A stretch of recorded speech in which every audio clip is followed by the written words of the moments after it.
You're listening to Navid Moosa of The Mindset Movement.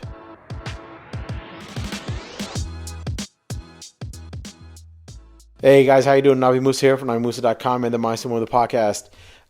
So as I mentioned over the past couple of weeks, I did a small session with a group of investors who wanted to learn my story and then do a little Q&A session. For the past 4 weeks, I did basically give my path on from before even real estate till now.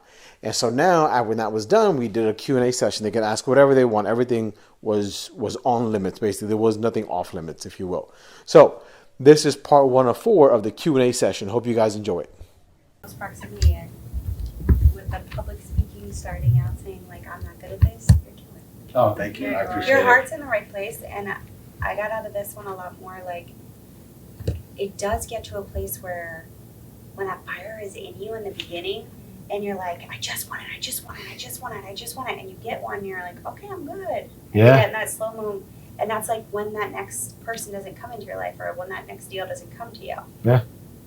That hunger is... You got to keep that hunger up. And it's hard, right? Because you can get that big-ass check and like, hey, this is done, this is great.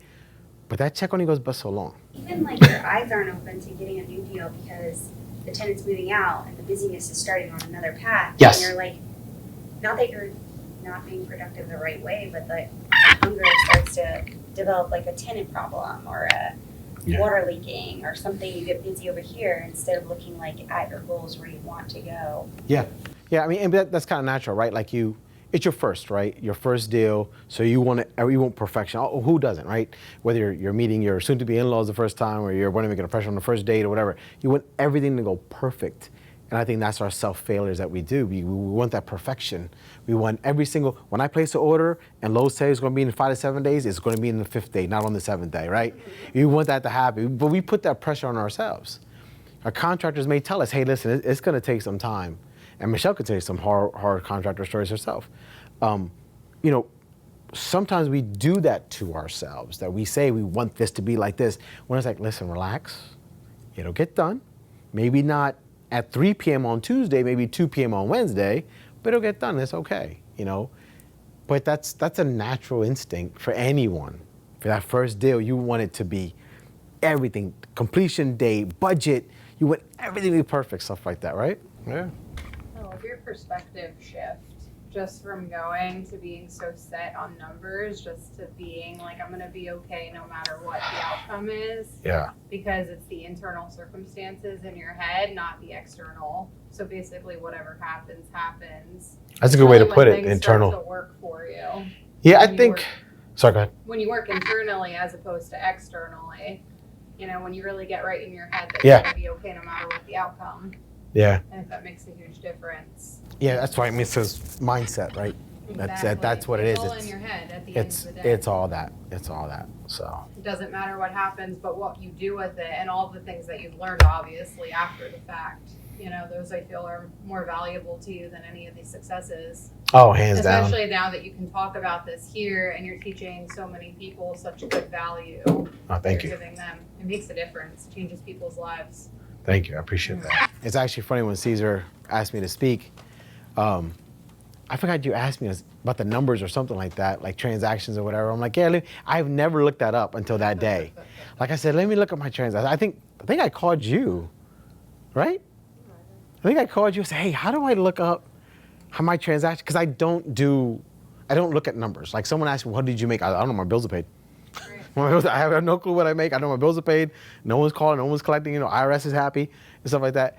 And I said, okay, so I think I then called you and I called Bright and I looked up and they're like, hey, here's your transaction report. And then the report came and I said, hey, something's wrong with your system because it says I did over. Did anyone see the post that Caesar did for this? It was billions. It was actually, it was trillions.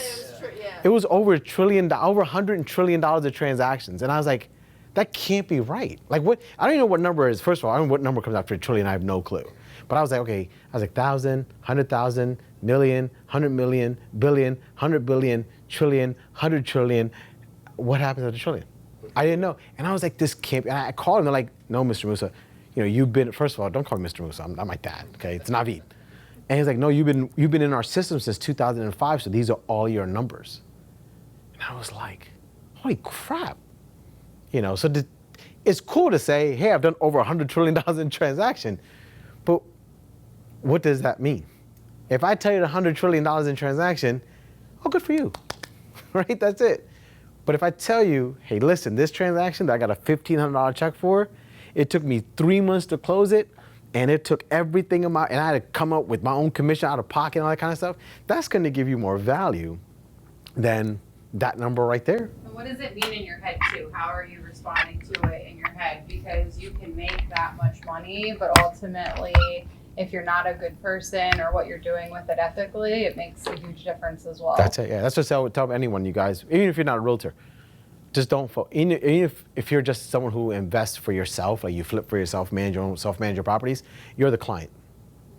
You're the client. Then you got to take care of yourself. You take care of yourself, which is what I say now in my podcast. Little self promo. I do have a podcast called Navid Moosa, the Mindset Movement. It's on iHeartRadio, what's the Spotify, Apple, Google Cast, anything. It's on there. I do have, like I said, I have an office in Pottstown. If you ever see the light on, feel free to come by. I'm barely there. I'm not gonna lie to you guys. I'm barely there. And then I do have a mentoring coaching program as well. It's on demand. If you go to navidmoosa.com, I have like 5 modules there. They're 24 hours a day, 7 days a week kind of thing, modules you can go on to. That was a labor of love. And I have, of course, Instagram and stuff like that. You guys can find me on there, which is at Navid Moosa, Navid_Moosa. But in my end of my podcast, I say that now, just do right by the client. And sometimes the client is you. If you do that, everything else is gonna fall into place. Everything else will fall into place. You may not think, oh, but I didn't get this, whatever we call success, right? But this didn't happen. It's okay, that didn't happen. But what did not happen? You didn't fail, did you? You may not have gotten across that finish line, but you didn't take 4 steps backwards and you didn't fall. You just took 1 step backwards. That's okay, you still didn't fail. All right, guys, that's part 1 of 4 for the Q&A session wrapped up. Hope you enjoyed it. Please join us next week as we go into part 2.